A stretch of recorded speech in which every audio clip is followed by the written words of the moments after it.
আমার মা। যদি ব্যাকরণগত দিক থেকে দেখা হয়, মা শব্দটি একটি মৌলিক শব্দ, যাকে ভাঙা যায় না। সত্যিই তাই। মাকে কি কখনো ভাঙা যায়? কোনো দিনও না।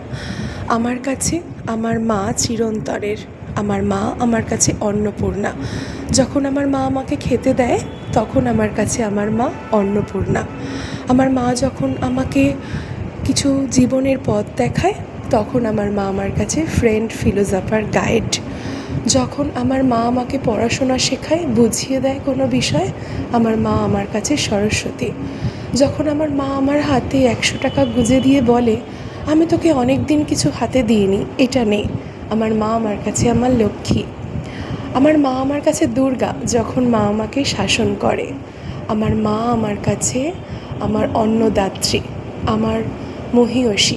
আমি গর্বিত আমি আমার মায়ের মেয়ে। আমি গর্বিত আমি মুখার্জি পরিবারের সন্তান। আমি গর্বিত আমার মায়ের কোল পেয়ে। আমার মায়ের কোলে আমি খুব খুশি।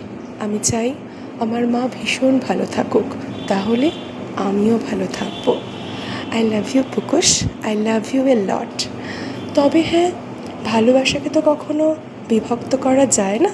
তবে আমার মাই আমার কাছে আমার সব কিছু, আমার জীবন, আমার প্রাণ, আমার সব। তাই প্রত্যেকটা মুহূর্তে, প্রত্যেকটা পদক্ষেপেই বলবো যে আমার মা আমার কাছে আমার ভগবান।